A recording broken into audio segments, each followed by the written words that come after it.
नमस्कार, स्वागत है आपका प्रेप शॉट में इंडियन हिस्ट्री की सीरीज में। हम बातें कर रहे थे इंडियन नेशनल मूवमेंट यानी भारतीय राष्ट्रीय आंदोलन के बारे में।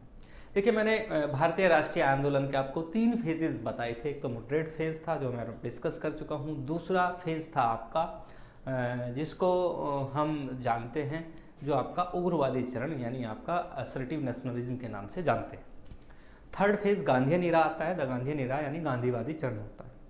पिछले लेक्चर में जो हम बातें कर रहे थे वो कर रहे थे हम दिल्ली दरबार यानी तीसरा जो दिल्ली दरबार होता है उसके बारे में हमने डिस्कस किया था। जो थर्ड जो दिल्ली दरबार था इसमें होता क्या है मैंने पहले भी लेक्चर में थोड़ा बताया था, लेकिन फिर रिपीट कर देता हूँ।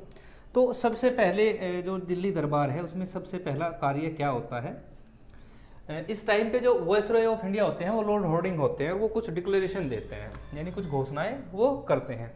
तो सबसे पहली जो घोषणा थी इनकी, या इन्होंने डिक्लेयर किया कि अबोलिश्ड द बंगाल पार्टीशन, यानी जो बंगाल विभाजन है, एक सेकंड, इसको रद्द किया जाता है। ठीक है, तो इन्होंने बंगाल विभाजन को रद्द कर दिया। दूसरा क्या था कि जो आपकी कैपिटल सिटी थी 1911 जो वर्ष है, इससे पहले जो ब्रिटिशर्स जो इंडिया पे राज कर रहे थे वो कैपिटल सिटी थी आपकी कलकत्ता। तो इन्होंने यहाँ पे जो कलकत्ता राजधानी है उसको इन्होंने चेंज कर दिया। ठीक है, तो दूसरा पॉइंट है इनका, यहाँ पे लिख देते हैं चेंज द कैपिटल, यानी राजधानी का परिवर्तन किया इन्होंने।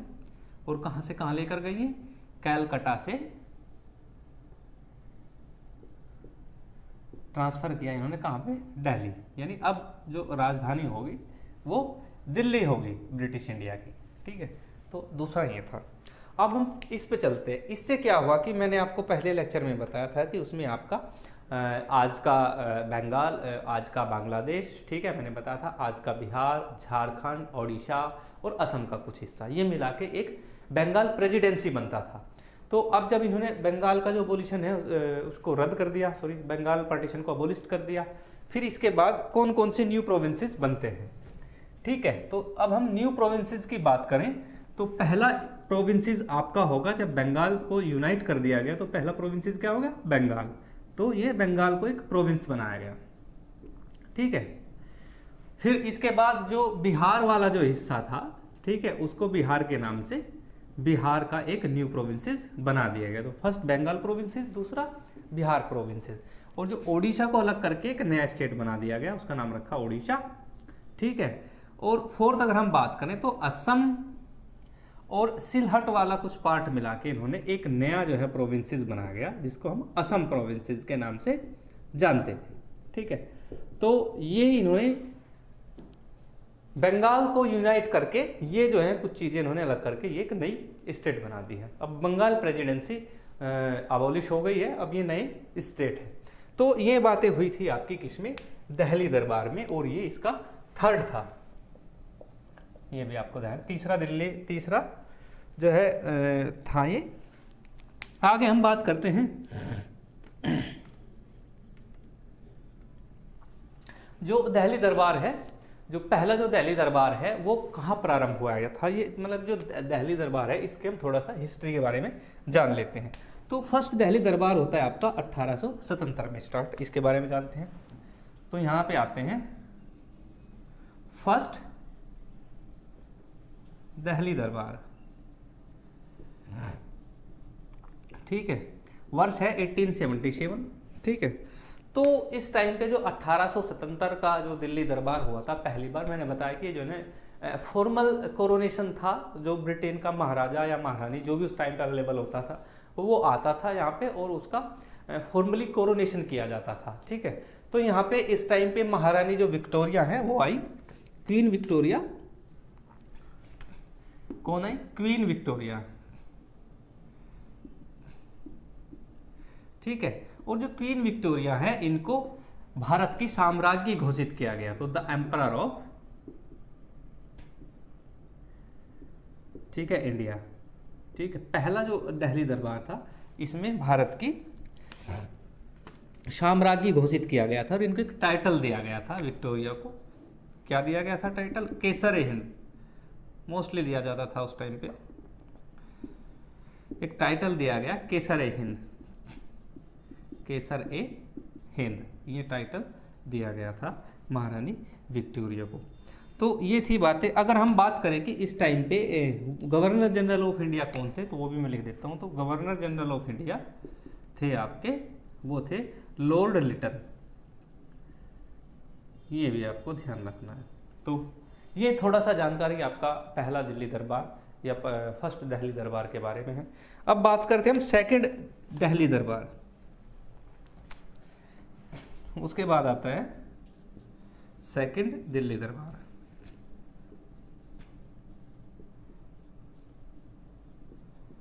ठीक है, जो सेकंड दिल्ली दरबार है आपका, ये 1903 एडी में होता है, यानी 1903 में होता है सेकंड दिल्ली दरबार। और जो एडवर्ड सेवंथ हैं उस टाइम के जो किंग थे ब्रिटेन के, वो यहाँ पे आए थे। कौन आए थे? किंग एडवर्ड सेवंथ, ऐसे लिख देता हूँ सेवंथ, यानी एडवर्ड सप्तम जिनको बोलते हैं, वो यहाँ पे आए थे।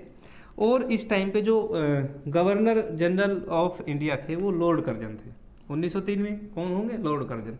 तो यहाँ पे लिख देते हैं गवर्नर जनरल ऑफ इंडिया कौन थे? Lord Curzon. ये आपको ध्यान रखना है। तो फॉर्मल कोरोनेशन होता था, ये फॉर्मली बुलाया जाता था। अब हम बात करते हैं थर्ड वाले की, जो अभी मैंने बताया, इसके बारे में थोड़ा और जान लेते हैं। फिर तीसरा आता है आपका थर्ड दिल्ली दरबार। ठीक है, ये कब हुआ आपका थर्ड दिल्ली दरबार? 1911 में। और इस टाइम कौन आए थे? किंग जॉर्ज पंचम। किंग जॉर्ज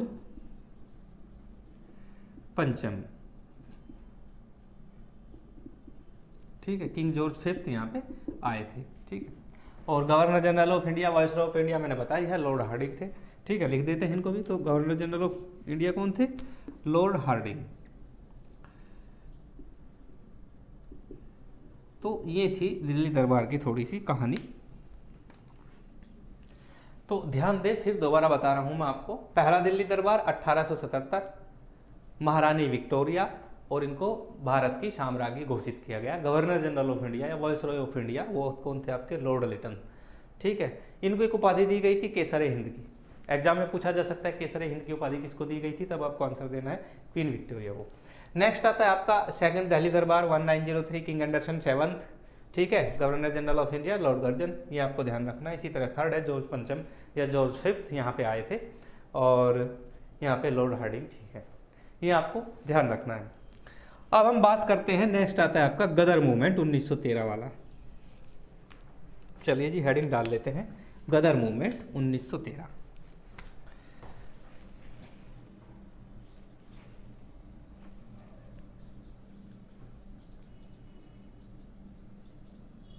गदर मूवमेंट 1913। ठीक है, तो ये गदर मूवमेंट 1913 कहां से स्टार्टिंग हुआ था? ये हुआ था सैन फ्रांसिस्को से। सैन फ्रांसिस्को जगह कहाँ की है? ये अमेरिका में है, सैन फ्रांसिस्को।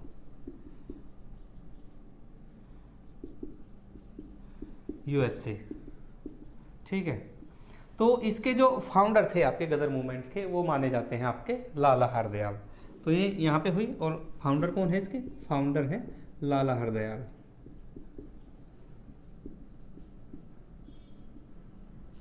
तो एग्जाम में पूछा जा सकता है कि भाई गदर पार्टी या गदर आंदोलन, ठीक है, और इसका जो प्रेसिडेंट बनाया गया था, प्रेसिडेंट बनाया गया था सोहन सिंह भाकना को। ये भी इसमें मेंबर थे, सोहन सिंह भाकना, ये आपको ध्यान रखना है। आगे अगर हम बात करें तो इसमें सोहन सिंह भाकना के अलावा जो है और कौन कौन से मेंबर्स थे, यहीं पर लिख देते हैं आपके। तो अदर्स जो लीडर्स थे उसके, वो थे रामचंद्र, ये रामचंद्र, ठीक है, और बरकतुल्ला, ये इसके अदर लीडर थे। तो ये आपको ध्यान रखना है। तो ये था आपका गदर मूवमेंट, ठीक है। यहीं पे इन्होंने सैन फ्रांसिस्को में गदर मूवमेंट आंदोलन चला, यहीं पे पार्टी बनाई जिसका नाम रखा गदर पार्टी। ठीक है, तो ये आपको ध्यान रखना है। अब आगे चलते हैं। इसमें एक और थे, मैं लिख देता हूँ, इसमें जगह है यहाँ पे लिख देता हूँ। एक और थे रामदासपुरी, वो भी मैं लिख देता हूँ, रामदासपुरी भी इसके अदर्स मेंबर्स में थे। ठीक है, आगे अगर हम बात करते हैं इसकी, थोड़ा सा मिटा लेते हैं यहाँ से। जो ये गदर मूवमेंट है, ये एक वीकली मैगजीन निकालता था आपका, ठीक है, यानी साप्ताहिक पत्रिका, गदर के नाम से पत्रिका निकालता था। तो वीकली मैगजीन निकलती थी इनकी, जिसका नाम था गदर। तो गदर नाम की एक इनकी वीकली मैगजीन निकलती थी। ठीक है, स्टार्टिंग में इसका जो पहला जो अंक था वो उर्दू लैंग्वेज में इन्होंने प्रकाशित किया, फिर बाद में जो अदर रीजनल लैंग्वेज थी भारत की, उनमें भी इन्होंने करना प्रारंभ किया। तो ये थी कहानी आपकी गदर मूवमेंट के बारे में। अब हम आगे पढ़ते हैं। इसके बाद आता है आपका जो एक इवेंट होती है जिसका नाम है कामागाटा मारू। एक घटना हुई थी, ठीक है, उसके बारे में हम डिस्कस कर लेते हैं। जो कामागाटा मारू प्रकरण है आपका, वो क्यों हुआ था? देखिए हुआ क्या था कि आपका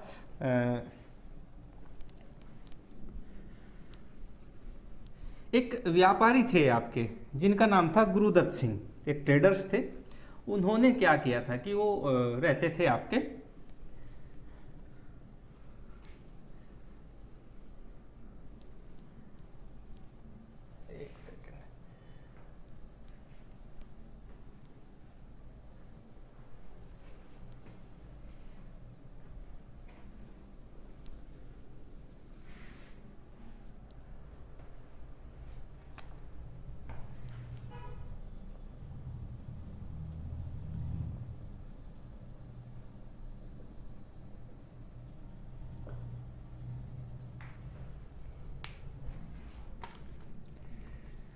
वर्ष है आपका 1914।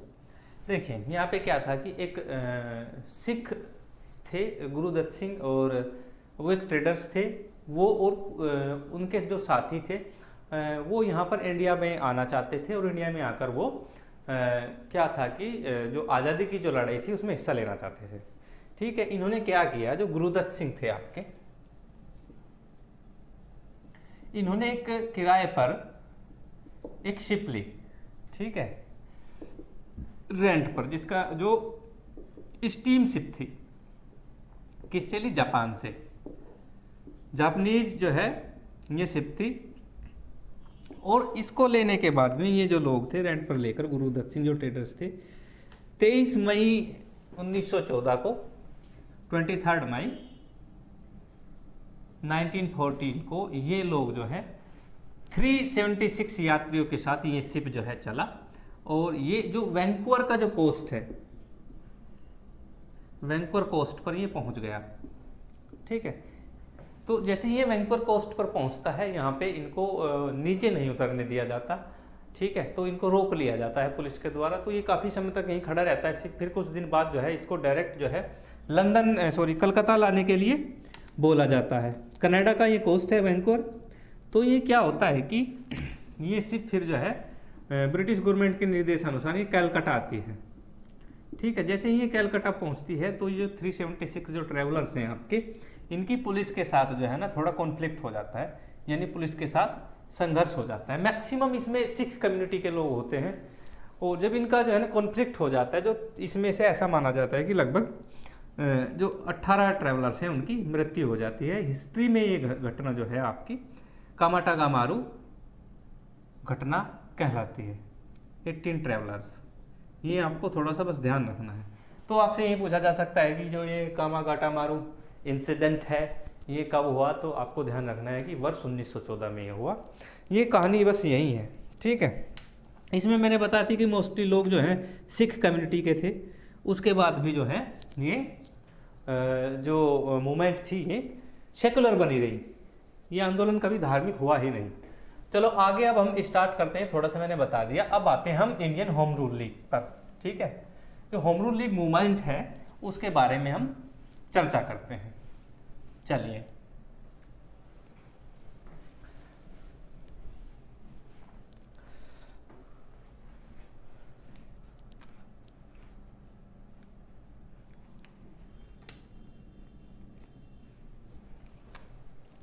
अब आता है आपका Indian home rule league movement.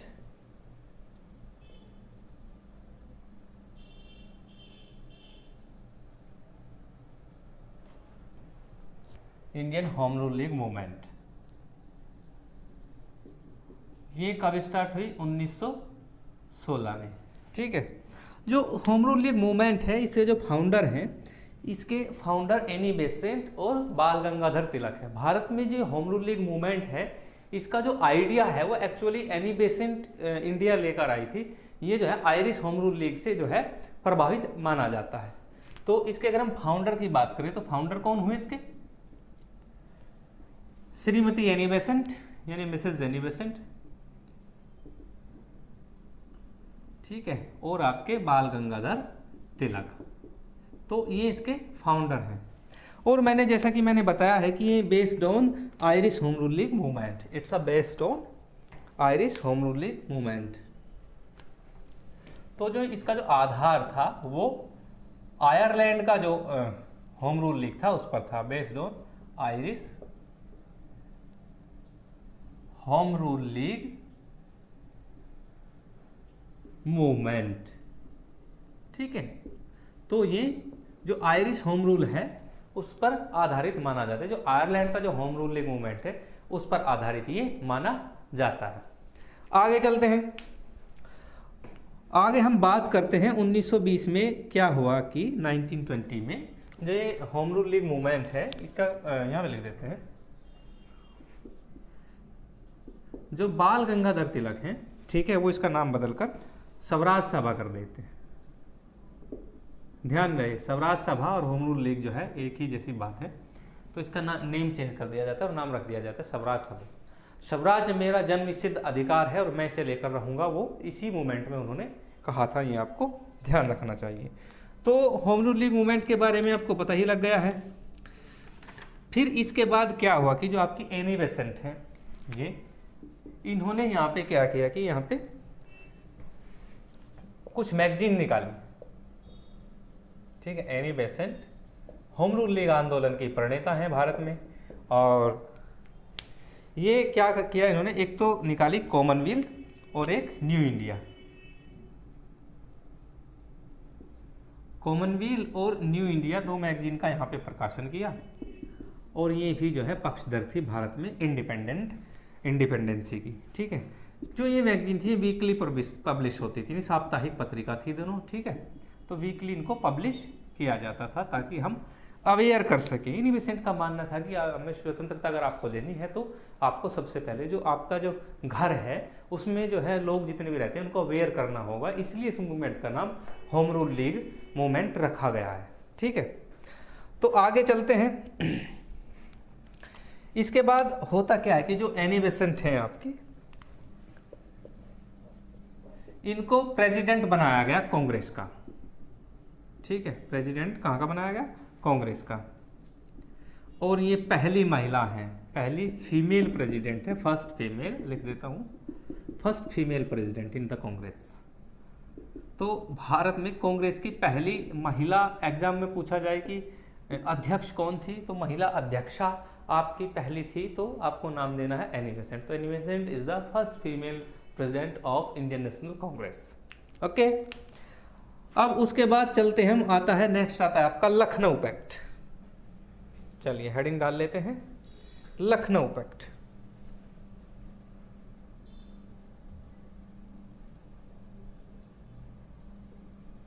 Lucknow pact था क्या, ठीक है। अगर हम लखनऊ पैक्ट की बात करें, इसको हम लखनऊ समझौता भी कहते हैं। लखनऊ समझौता, ठीक है। कब हुआ लखनऊ समझौता? 1916 में ही लखनऊ समझौता हुआ आपका, 1916 था। क्या देखिए, हम यहाँ तक आते आते मैंने बताया था कि एक तो दल हमारे पास कांग्रेस हो गया था, कांग्रेस की आइडियोलॉजी थी, और दूसरी तरफ ऑल इंडिया मुस्लिम लीग जिसको हम बोलते हैं वो थी। तो इन दोनों में क्या होता है कि इन दोनों में जो है आपस में समझौता हो जाता है। ये जो डिस्प्यूट है इनका, वो इनका डिस्प्यूट खत्म हो जाता है और ये समझौता कर लेते हैं आपस में, यानी दोनों का मिलन कह सकते हैं इसको, ठीक है। तो ये ज्वाइन कर लेते हैं एक दूसरे को आपस में, ज्वाइन ईच अदर्स। जैसे ही एक दूसरे को ज्वाइन करते हैं तो जो पंडित मदन मोहन मालवीय होते हैं, ठीक है, वो इसके अगेंस्ट हो जाते हैं। तो पंडित मदन मोहन मालवीय